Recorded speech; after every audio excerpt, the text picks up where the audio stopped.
سورة طه آية بيورم فلان كلام. أعوذ بالله من الشيطان الرجيم. بسم الله الرحمن الرحيم. قال آمنتم له قبل أن آذن لكم إنه لكبيركم الذي علمكم السحر فلأقطعن أيديكم وأرجلكم من خلاف ولأصلبنكم في جذوع النخل ولتعلمن أينا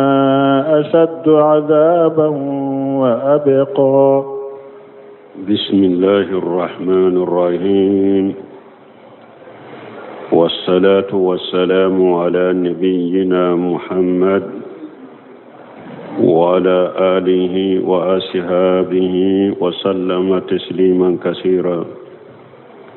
سبحانك لا علم لنا إلا ما علمتنا إنك أنت العليم الحكيم.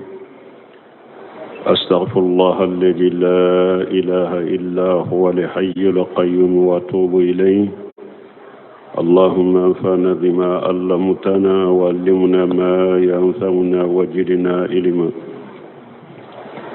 بي أرابا سوية هجرية باكلي أني كمناني أني بناني أني ناني شهر شعبان ميني هجرة سانكالو شغنا بسوينيو كونونتوناي ميلادي نصاروكا جاتي بافولا أني موغا أني سبا سانكالو فولا بسوينيو موغاني كونونتوناي أمبي داودابو مسجد الرجاغو أمبو كونو. أعوذ بالله من الشيطان الرجيم. قال آمنتم له قبل أن آذن لكم إلى آخر الآية. يقول تعالى مقدرا عن كفر فرعون وإناده وبغيه ومكابرته الحق بالباطل. ala ban kibariya masami koro talen wala ba fanye kan kibariya kabo firauna ka kafiriya ma ana ka kanna geleya ana ka baguma yada ana ka yere bonya na ya yere bonya cinyaka ningaloye hina ara ma ara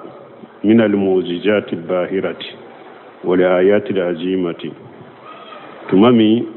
aye ala ka dese feŋ ko munu ni ala kelempew de be kuke danfen tese ula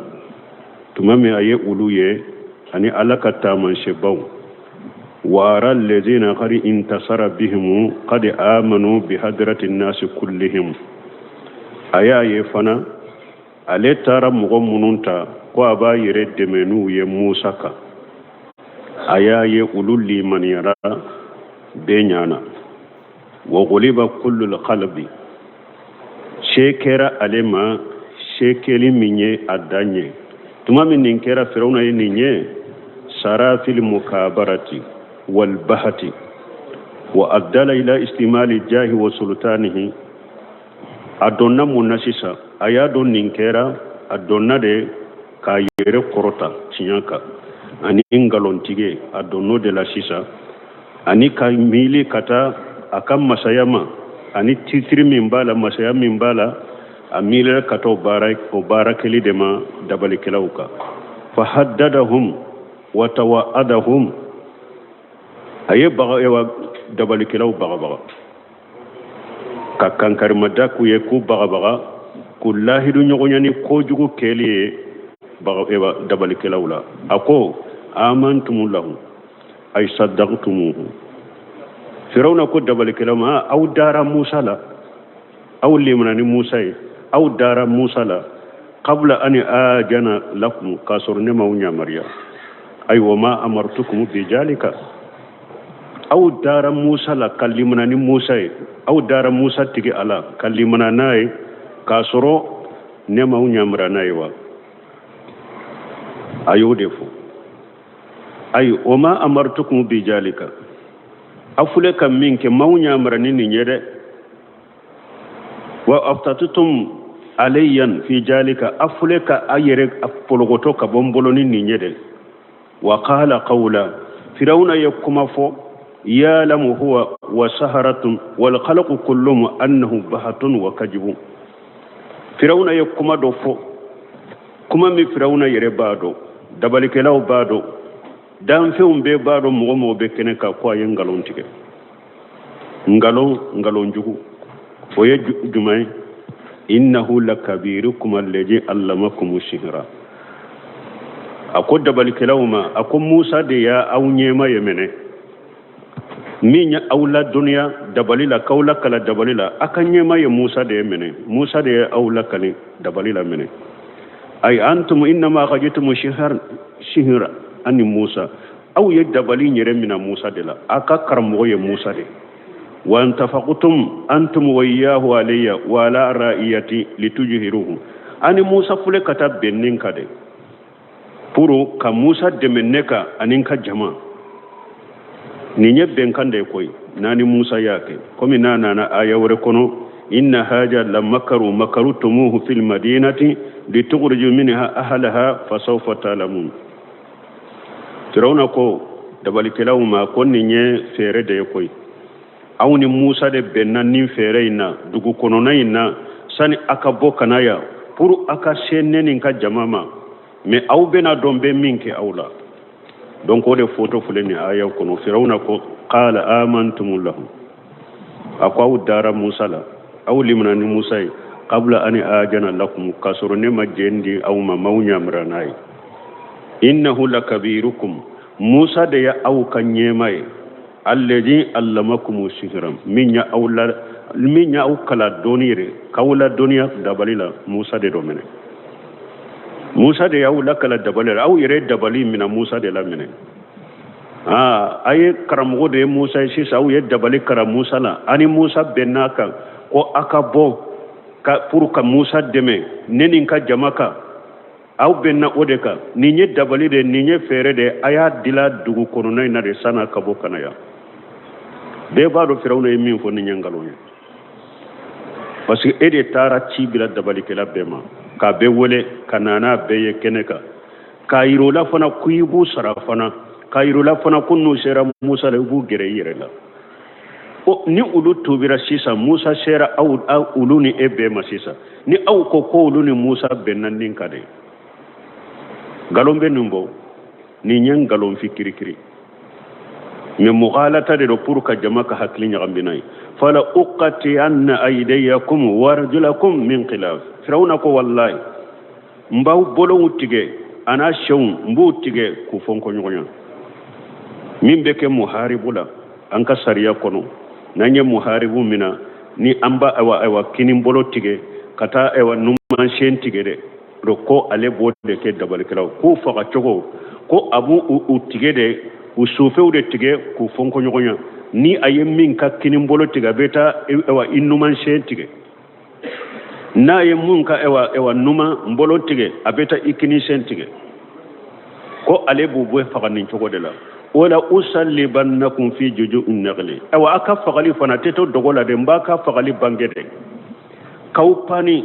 tamaru dujala munumbe dugu kofela ina kaupani kashiru wala be kausuye aka fagali teto dogola fana de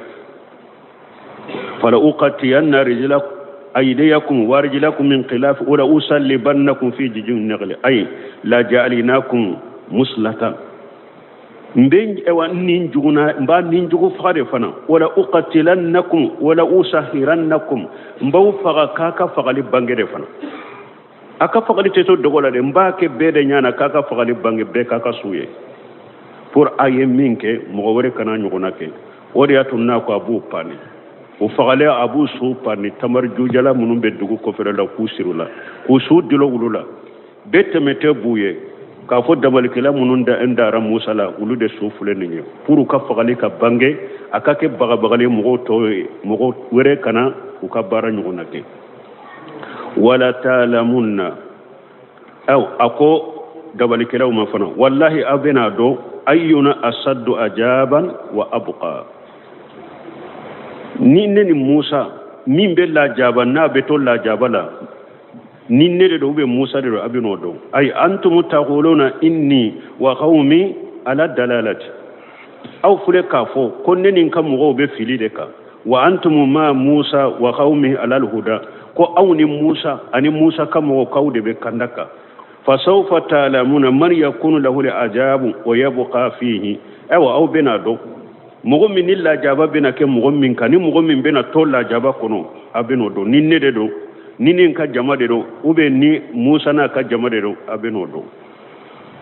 falamma sala alaihim bijalika wa tawaadahum tumami firawna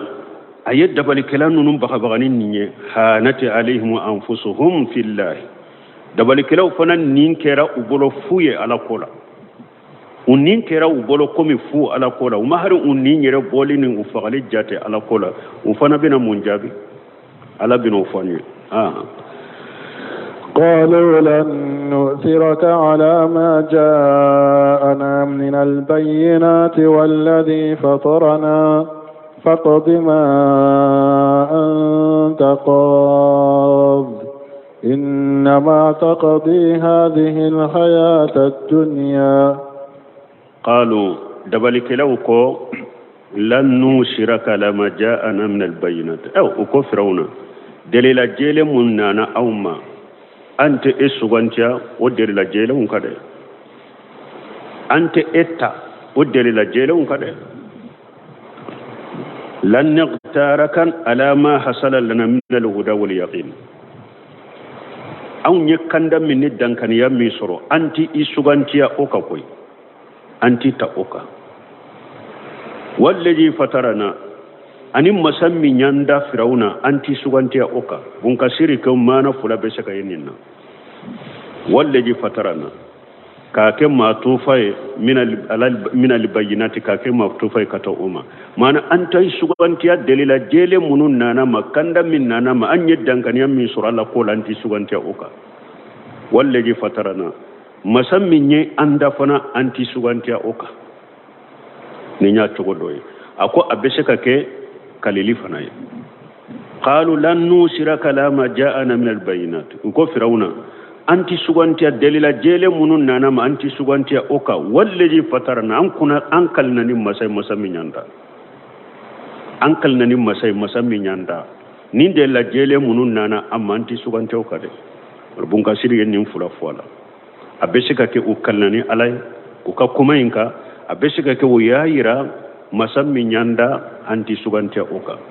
fa aqdi ma anta khadi aw firawna ebe minke akede aful mashita ifal mashita firawna min kadiyake wama wasalita ilayhi yaduka ikabulu bishika shefe ngofe na ikashela kakakede amma kushitala inma taqdi hadi li hayati dunya ninjia nyana mabe bade koy inma laka tasallutu fi hadhihi dar ni ekera chogo chogo shebiye ninjia nyana ma ya dorondeda وهي دار جوالي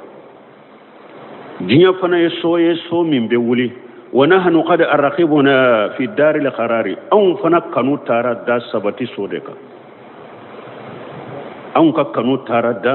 سبتي سودكا أو ما كنت نجيا لا تغني كوي نجيا ببادي كوي ewa she min be ka she ni ka fanga adanye jinya de koy ka she ni ka fanga danye jinya de ninjiya nyana ma ya fana be bade an hakili bora ninjiya ka koy an dusukun bora ninjiya ka an dusukun dara min ka sabati yoro sabati kaso yomal qiyama an ka dusukun bode ka min ka die firawna ake amma ko sitala bal man li manay ninde linni male ko ni donna dusukun kono doro anoro donna dusukun kono abe jiri katade aten na gaside koni e wala laban ko juguna na mo mimma oriato tirakhali tumami aya abu sufyan kafir lama utara ka jamana la yunyi ka ciden kam man kutu bela aya fon nyinin kalin nunun kono akoya la mo munul limana naye ube jiri katade wa ube jiri limana katade ube kal limana be nashi katade min limana naye abe murti kaboa ako ay depuis nana kono mogo tugura ko te sagi ka murte kabu mogo tugura ko o be jidi katade o te sagi ako jalika jaka basasatul iman ja dagala fil qalbi yajid wala yanqus iragali ko akol limaniyan noro bo cogodela nale donna dusukun kono be jidi katade do de be fare kal limana kata ka jidi kata foni yala so yoro me be nagashi akol limana noro bo cogodela balma nilli man yasabatira hada mare min dusukunna ati sira foyeni ala kelem dawte hada madon tobe sira min koro hada madon tobe juro min kono hada madon to bolo femmi nye ko bele baye ni ale dusukun de lolembe ala de la lelli manendo o ba le bolo ko mi fude wode fule kadda balikelaw ko firawna ma aunti sugantia delilani dankani ni kanda min nanti suganti oka masammi nyanda anti sugantia oka min kadiye ake min kadi ake e ka sheni ka fanga danye ni njiya nyanama de e wajiya nyanama ya fana be bade donc an hakli nan ka kanu be sabati sode ka إنا آمنا بربنا ليغفر لنا خطايانا وما أكرهتنا عليه من السحر والله خير وأبقى إنا آمنا بربنا دبلك لوكو أولي من يرى أنتي علي ليغفر لنا خطايانا pour anye junubu koni kataw mununka ala ku ya famma ay ma kana minna min al asami khususa junubu munumbe aunna alli manani alaye junubu binumbe aunna ala ku ya famma kire ya boloka wama akrahatana alayhi min ash-shihr ifule kan karaba kambila nin dabali kele minna alli mananti ala kan junubu yafa kere li boloka iyan karaba kambila nin dabalike minna li tuarida bihi ayatallahi ta'ala mu'jizati nabi ifule kan karaba kambila nin dabali minna pour anka alaka tamanse kumbe nayi ani anka alaka ewa nalaka nabi nyuma kam mu'jiza kumbe nayi an limanani alay ala ko junubu ya fanye donc firawna ni ya ira firawna yen galon fo na ko dabale kelawma ko Musa de ya au kanye mai ale de yaw kala dabalila ani Musa bennan ni na dugu kono nana de pour akana kaneni ka jama ka fanga ciya ayen galon tigo la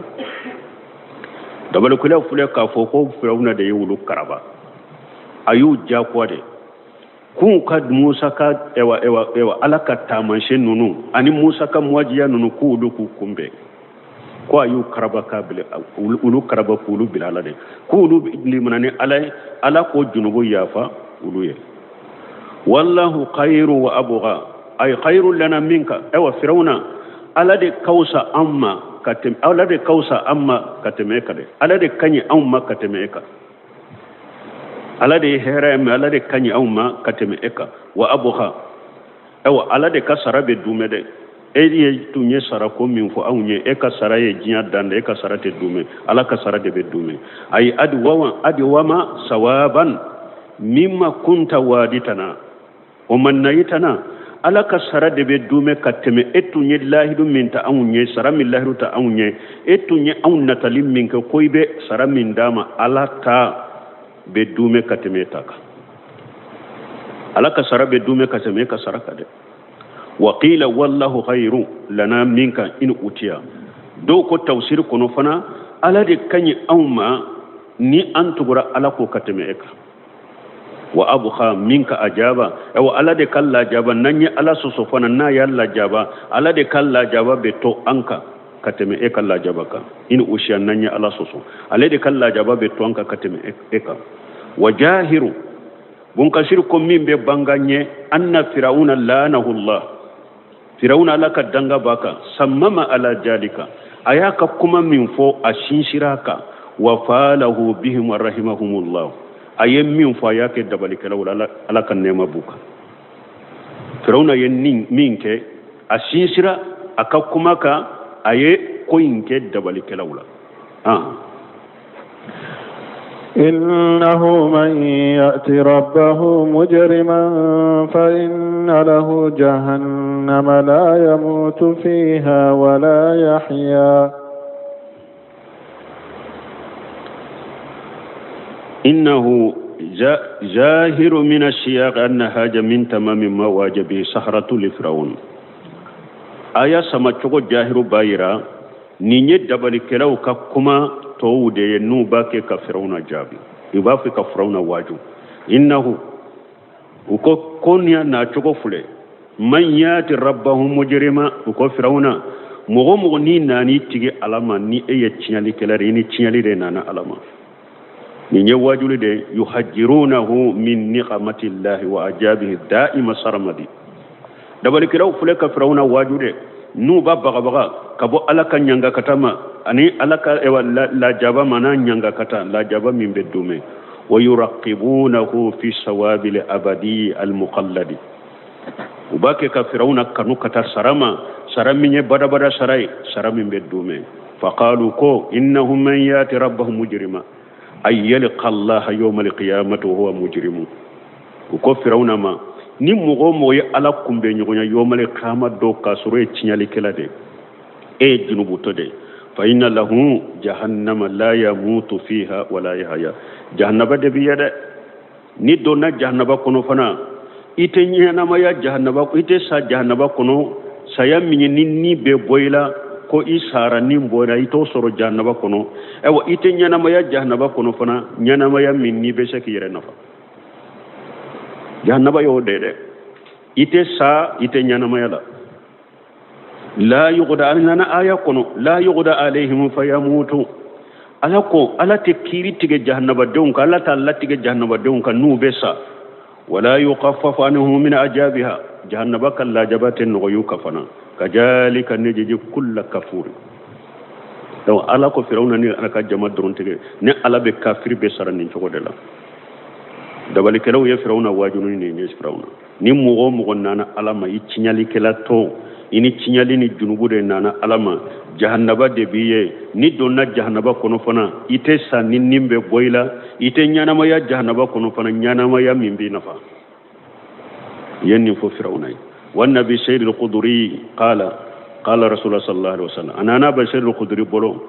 ako alaka ciden ko alaka tanuna kisbe ciden ka amma ahlun nari الذين هم أهلوها فإنهم لا يموتون فيها ولا يحيون تيدنكم مغمون يري جهنم يري تيغويه جهنم تيغويه جونيه شرك الأكبر كفر الأكبر نفاق الأكبر نم مغو سبا جهنم يري تيغي يري نونو تيغي تيغي تيدنكم مغمون يري جهنم يري تيغويه جهنم دونكويه تيغي تيغي ولوتي سا جهنم كونو تنيانمايا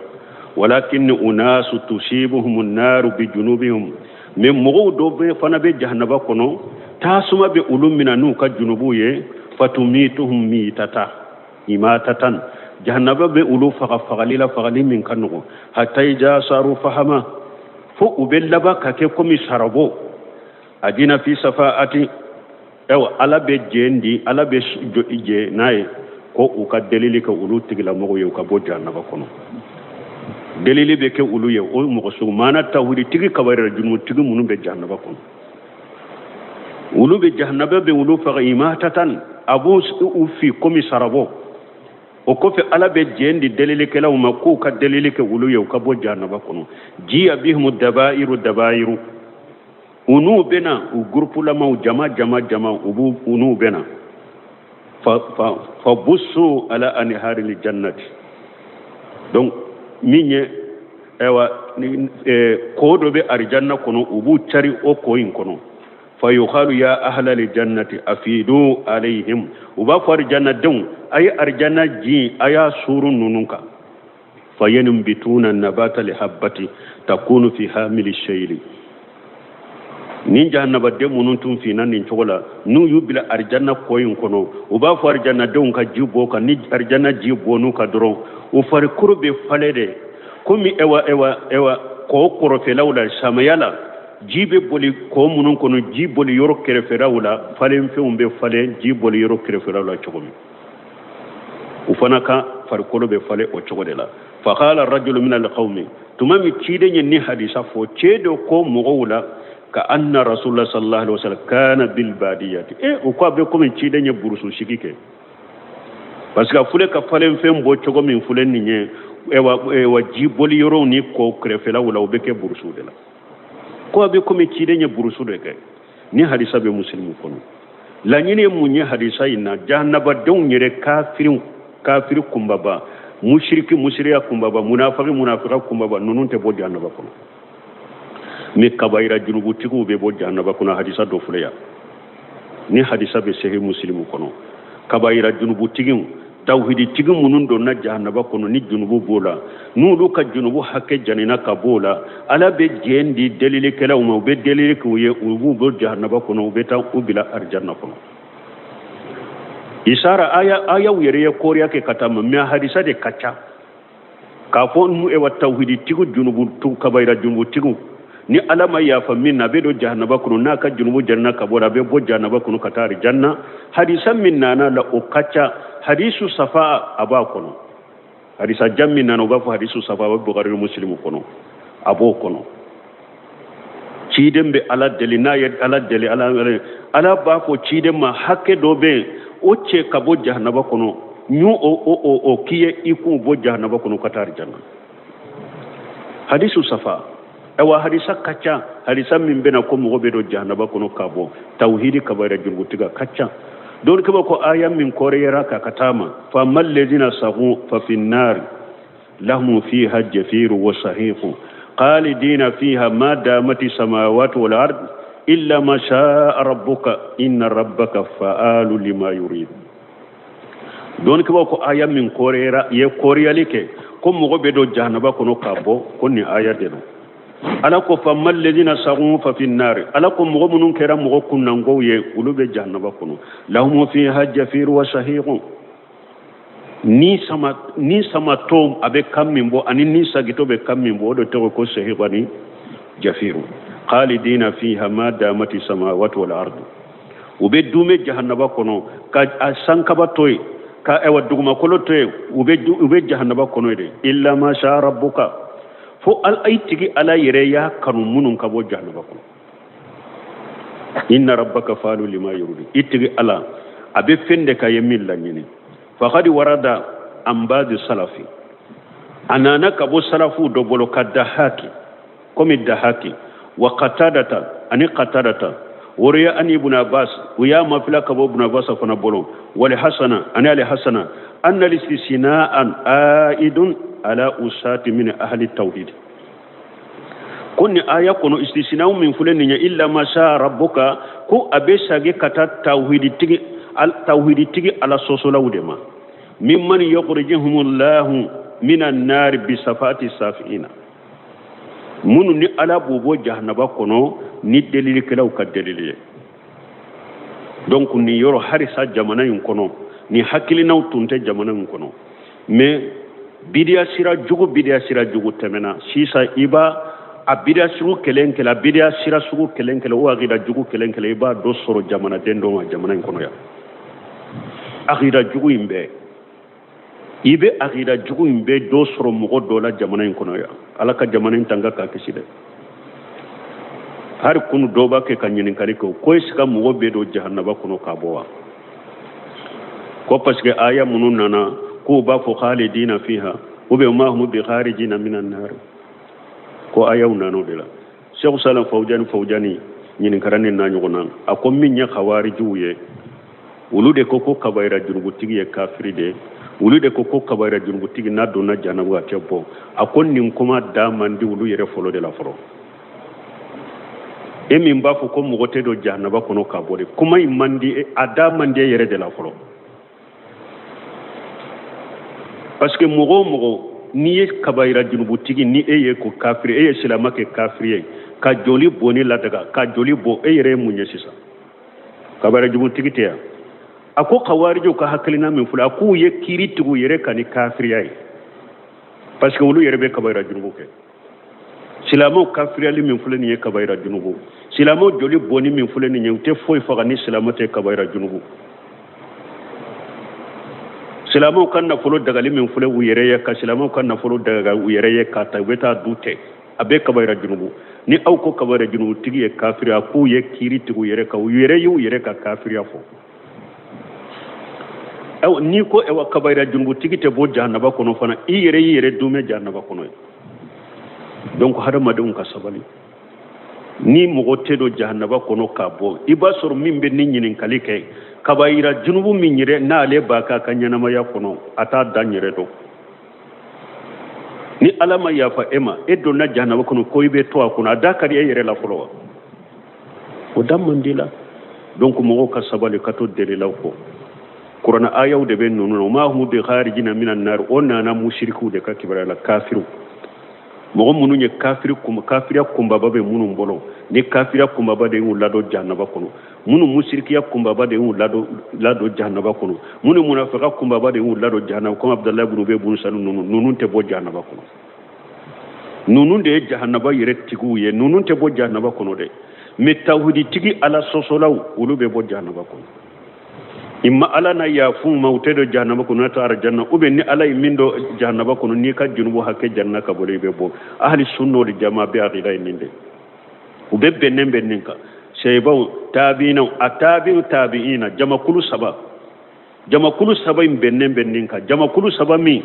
ni ala ko qur'ana kono ko ni mugo tugura ni jamakulu saba ni tugura ka siratana ko ale ala bibila jahannaba kono ewa mugo ni ko kabaira junubu tigi ko mugo te bo jahannaba kono ye jamakulu saba en ka haklina bila iboru ka gira kono iboru ka haklina kono shebo tabina tabiina nunun be bennen baka kafiri shite bo jahannaba kono kafiru be dume jahannaba kono kafiri kumba ba ahli sunna wal jamaa bennen baka kabaira junubu tigu tawhidi kabaira junubu tigu nu donna jahannaba kono be bo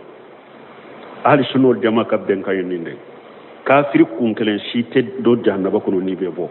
ahli sunna wal jamaa ka aqida ninni ahli sunna wal jamaa benna ka fana ewa tawhidi tigi ala sosolaw ube do jahannaba kono ka bo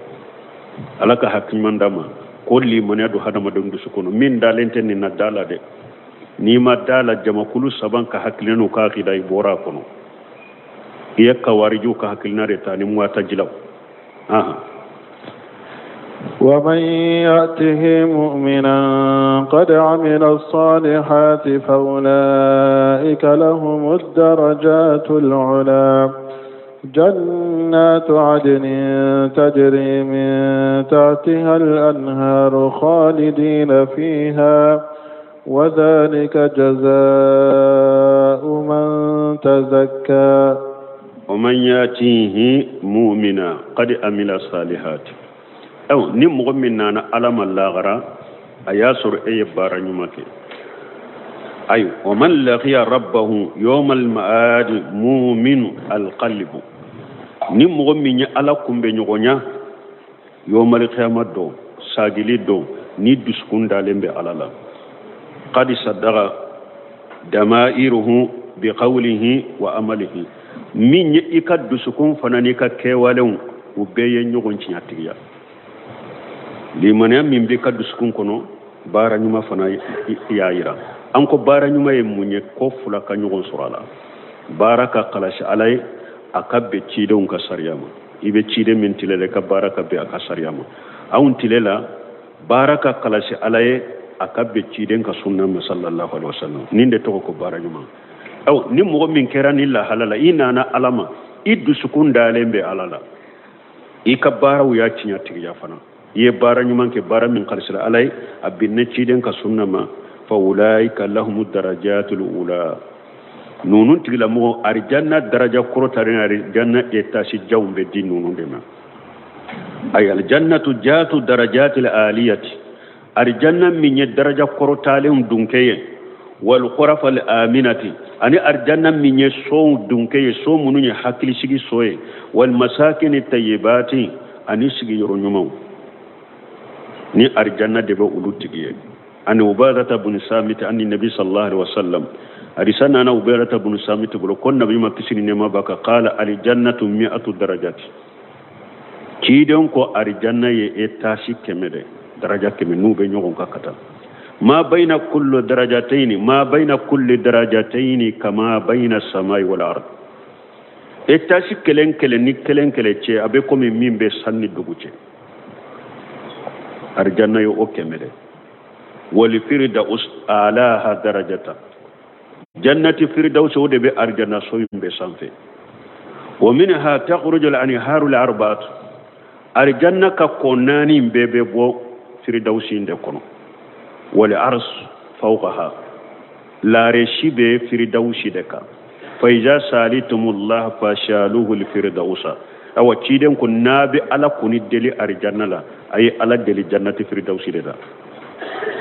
وفي سيهنا نبغر المسلم كنو إن أهل إليين لا يرون من فوقهم تشيدن كم مغمنو أرجانا سومني إليين يمغمنو بو كنو وبين مغوي منو سانفي كما ترون الكوكب القادرا في أفق السماء لتفضل بينهما اللي دونكم مغمنون بو سانفر الجنة وبو يدي كم أو نيابي دولو لا سانفر تقوم فسمانتهم من بار جنة دون يغنجي قالوا يا رسول الله تلك مناجل الأنبياء ننفولي سيبو كو تشيدما إفليك أرسو جامونو فو سانفر سيسا نونو ينبي نمو دي كسو يساري قال تشيدن كو بلا والذي نفسي بيدي أكو نكالني مسنين بمسامين بولو رجال آمنوا بالله وصدقوا المرسلين أكو نبي نمو دورون كجو يروتين نيري نكالني علي نيم بمسامين بولو تشيودو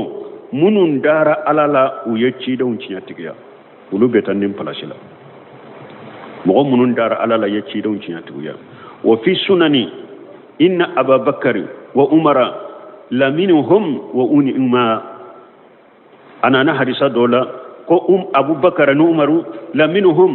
وأنما كو أبو بكر وعمر كو أبن مغولا كو ألا كان نيما بوفلاكا ألا ينفلا نيما كو أبو بكر وعمر كو أبن مغنوننا أرجانا سنفلا مغنون فلكافو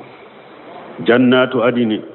سيجي أرجانا سودو أي إقامة وهي بدل من درجات الأولى mana nin daraja korotale munun fuleni nye sigi arjanna sowdero tejri min tahtiha al anharu arjanna somunu ukairunu sankancho koro ko be bolu koro ko nani makisina abadan wadi atako khalidina fiha ubedume arjanna kono bada wajalika jajau man tajakka ewa ala ko ni mo minya yere sene ka sare ninde lawra mo minyi yere sene ka bo junuma أي طهر نفسه من الدنس والقبس والشرك مغمن يرسن يكبون نغوما أني جنوبنا أني فلان كفو يوما وأبد الله وحده لا شريك له إيه على كلمة توبته مسمى نجي نغشي تالا واتبال مرسلين إتغرى تشيدون فيما جاءوا به من خير وطلب تشيدون نهرا مننا أني تشيدون يمين نفيا بك awa ulu tigi de sara fule ni arjana min mankutu fule ka fosisa donc ninde mogo ka sara mogo munu nyu yere seneya ka bo junubu ma ku yere seneya ka bo fulan ka foyawma ka ala kelempe batu ka tugu ci de ko ci de nu min nana awa u ka sara fule ninde ولقد أوحينا إلى موسى أن أسر بعبادي فاضرب لهم طريقا في البحر يبسا لا تخاف دركا ولا تخشى يقول تعالى مخبرا أنه أمر موسى عليه السلام ألا يافويا مسامين كورتالين ونابان كباريا ko ala ye Musa nyamariya ala ka kisibe Musa ka hina aba fir'aun an yursila mahu bani israila tumami fir'auna bannaka bani israila bila ka fara Musa ka an yashriya bihum fi layli ala ye Musa nyamariya ko su felala aka boni bani israila ka we an ko Musa ni ko fulana na fir'auna ma aka ala kelempe bato teminen ko fa ka bani israila ka bila ka fara ka abannaka ala kelempe bato abannaka bani sirankaw bila ka fara Musa ka fana aw ala ye Musa nyamariya ko ani bani sirankaw ka boni su felay ويجهب بهم من قبضة فرعون ko anu kata kabo firawuna bolo wa qad basata Allahu hajal maqaman fi ghairi haji suratul karim ban siranka ka bo cogo Musa ni ban siranka ka bo cogo min fulani nya ku bo firawuna bolo ala ya fense sora wore kono min tan ni sora وذلك أن موسى لما خرج ببني إسرائيل أسبه وليس منهم بمصر لا داعي ولا مجيبا هنا نصورة ولا سورة سواري نوننا تمام علي موسى نعمر بني إسرائيل كبو سوفلا لا موسى بني إسرائيل كبورا دعو جيل بني إسرائيل كيرولا ولي كلاتة جابلي كلاتة أبتارا فخديب من فرعون قدبا شديدا nin kele una na fo firawuna ewa ko bani salanka ko ni har mo kelente betara mo kele ate firawuna dimi dambela warsala fil madaini hashirina misra kaddu misenuna aye ci munum beta mo faranyogonka ay man yajmauna lahu junda min buldani warasatiqihi aye mogo munum beta jama kele bolo fara ɲɔgɔn kan ka bɔ a ka dugubaw la ani dugumisɛnninw bugudaw ni dugubaw a ye ciw de ciw ka taa kele bolo bɛ wale a ka kele bolo bɛ wale kana ka bɛɛ fara ɲɔgɔn kan yaqulu inna haulai la sirri jimmatu qaliluna wa innahum lana la khaijuna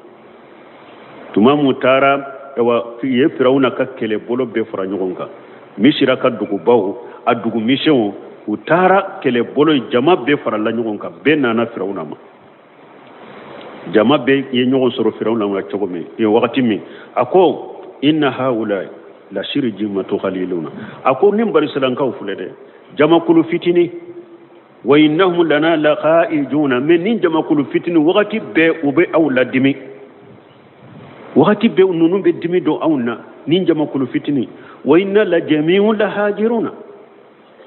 an fana fula an bɛ mɔgɔ kɔlɔsile an bɛ hakili b'an yɛrɛ la an bɛ mɔgɔ kɔlɔsile an kelen kelen bɛɛ se b'an ɲɛ an bɛ kɛlɛ dɔ kɛlɛmina b'an bolo mais o n'a ta bɛ nin jamakulu fitinu de bɛ anw ladimi wagati bɛɛ ka dimi don anw na wagati bɛɛ anw n'an ka moyen ni nin jama anw de b'an yɛrɛ kɔlɔsi ninnu ma wagati bɛɛ ka dimi do ka Musa ni Bani Israilakaw juguya do jama kɛlɛ bolo k'u kɔniya do u dusukun kɔnɔ pour u bɛ se ka dimi ka fara Firawuna kan u bɛ wuli nɔfɛ cogo min summa lamma jama jundahu wa sawasaqa lahu jaysuhu saqa fi talbihim tuma min kɛlɛ bolo bɛ farala ɲɔgɔn kan nin cogo la awa Firawuna y'a ɲini u bɛɛ fɛ a yɛrɛ ka biluŋɛ ha ku bɛɛ ka tugudu kɔ ka taa Musa ni a ka jama nɔfɛ Bani Israilakaw nɔfɛ n'u kuru la yɔrɔ min dɔrɔn u k'a bɛɛ faga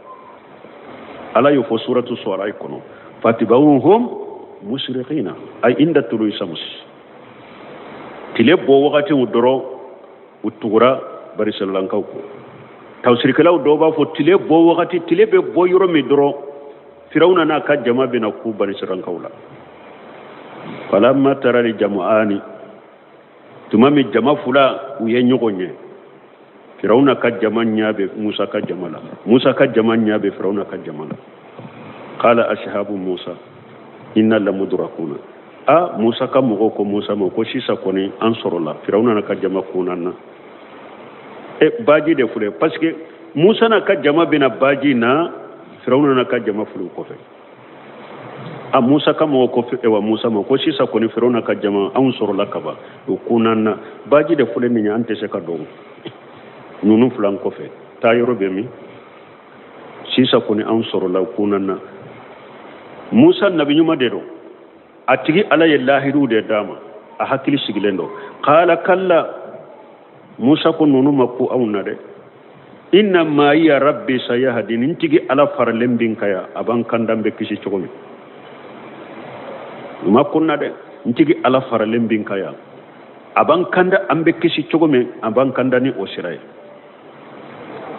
ووقف موسى ببني إسرائيل البحر أمامهم وفرعون وراءهم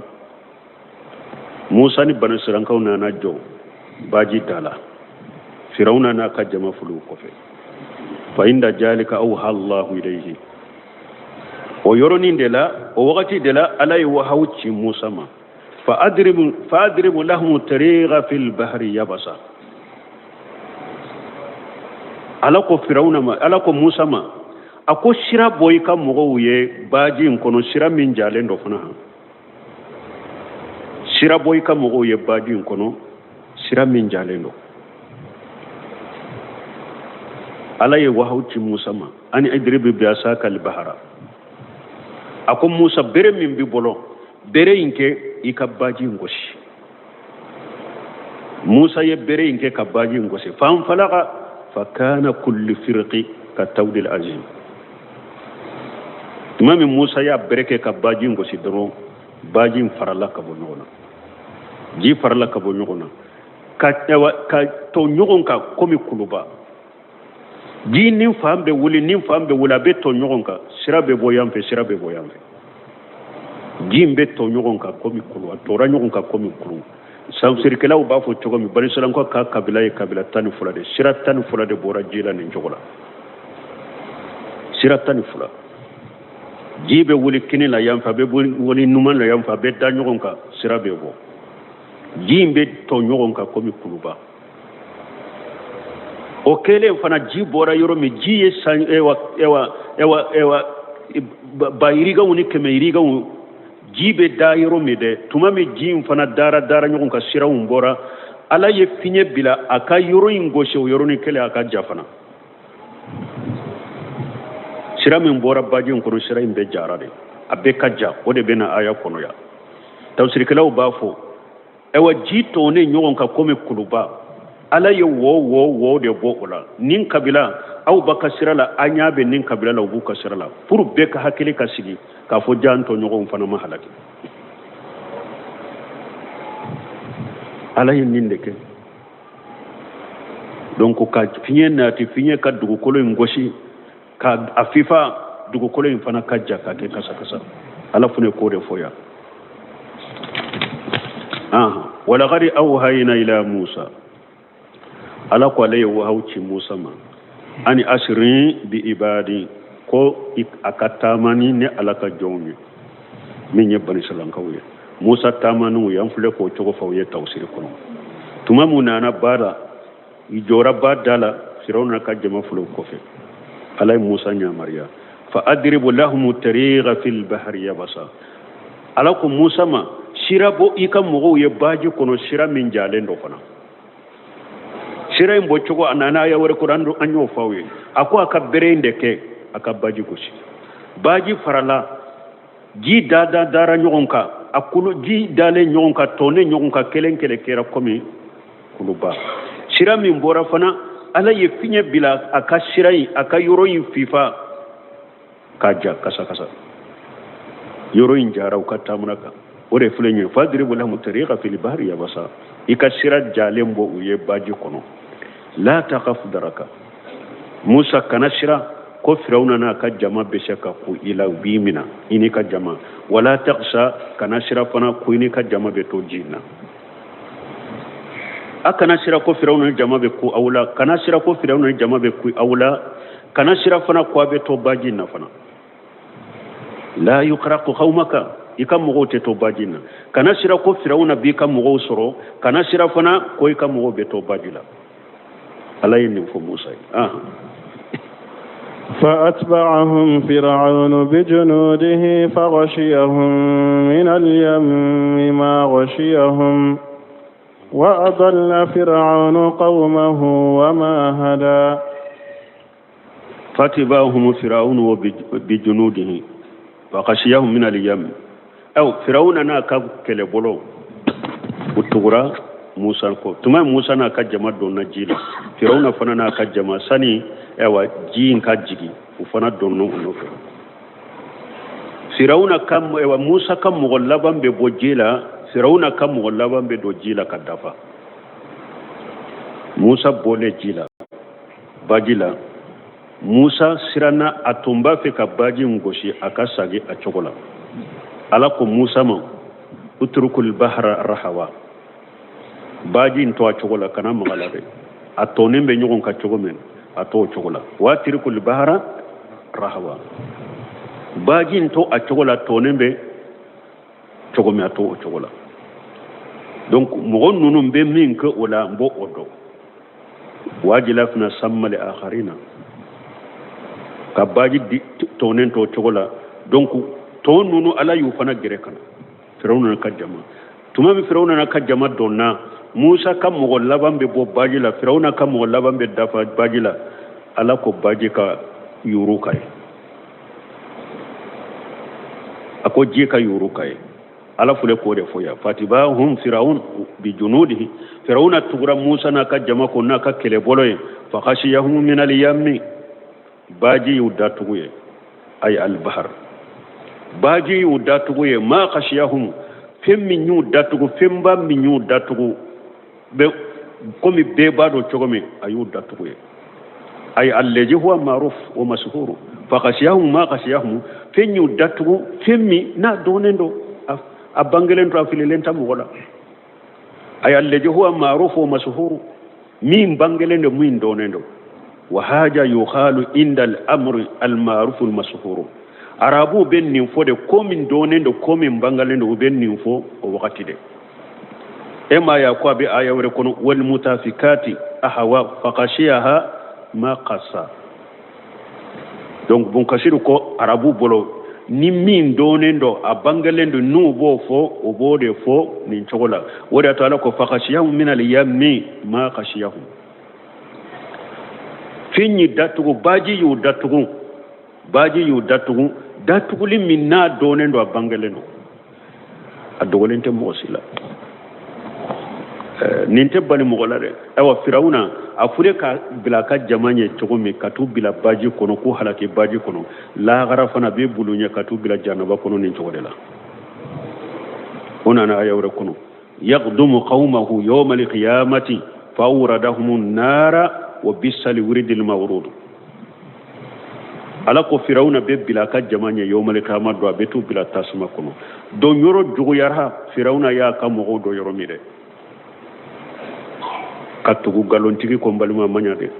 abi halake jinya bi halake lagara firawna bilala ka jamanye atara utobaji kono lagara fana be bilingunye katu bila tasuma kono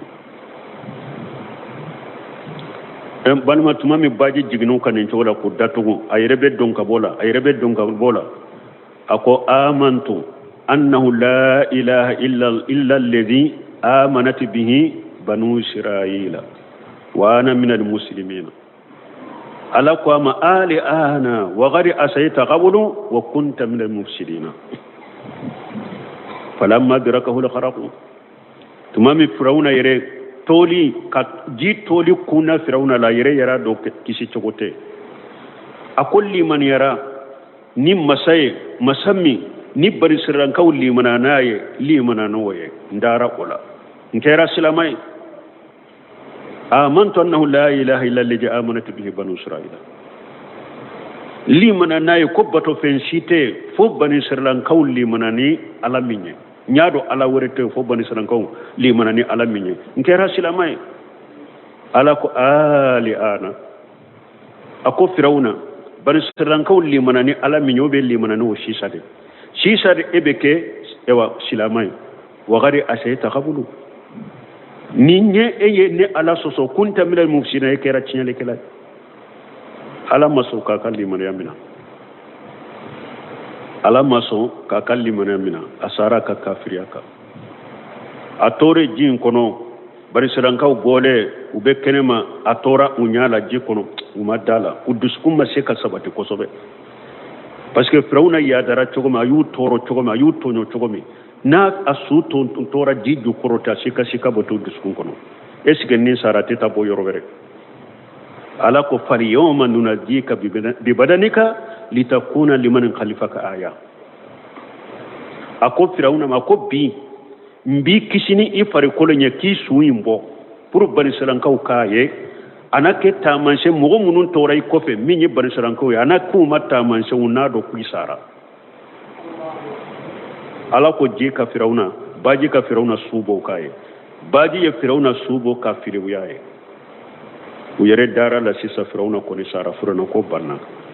firawuna sara pew donc ala ko ale firawuna subo o donde ana kuma ta masauna do asara ne mu be min fo ko firawuna su ko abe misra sisa mo betal la je doni ko ba sabati don ko tinya tala firawuna sute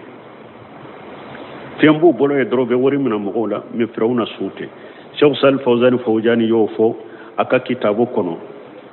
muntaka fatawa Cheikh Salih al-Fawzan anyinin karan nin keso la kono ko firawuna ka sute ako firawuna ka sute misra ako firawuna ka wakati temene finye ba chaman de temena jiwoyo ba chaman de temena ako o temenen ko fe ciden na ka shebau ciden na ka wakati beke hari hadisa kelema na yesu firawuna ka su ko fo moy o temenen ko fe ciben patulen ko fe ciden ka shebau tara shigi misra Abdullah ibn Amr ibn As ale sigira misra ka ke misra ka nyema yere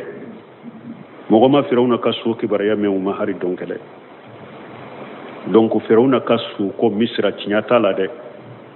fendo be drobe wori mina mogoda awa doni ko ko hari na ya akake cinya yere ko firawuna ka su do wajibi silama kan ka su do de hari kafiri su ate daga anye akatto ambolo keneka namba ye nambe tilunke kenai a wajibi banka su be kado duguju kuran ka su suturare hari kafiri su atebda ka to kenema wala mo kan ni famu donc firawuna tora jila ahlakira mi su ko min be misra firawuna ka sute de bunu simino kuma na ka firawuna ka sute min ye wasal fawjan fo yene ka fata wa kono firawuna ka sute ube mo wori mina mo la e doro ko do bu bolo e doro ube mo ga ko wori mina firawuna ka sute asalente e on balma wakati we kama sera ha wakati sera سبحانك اللهم ربنا بحمدك اشهد ان لا اله الا انت استغفرك واتوب اليك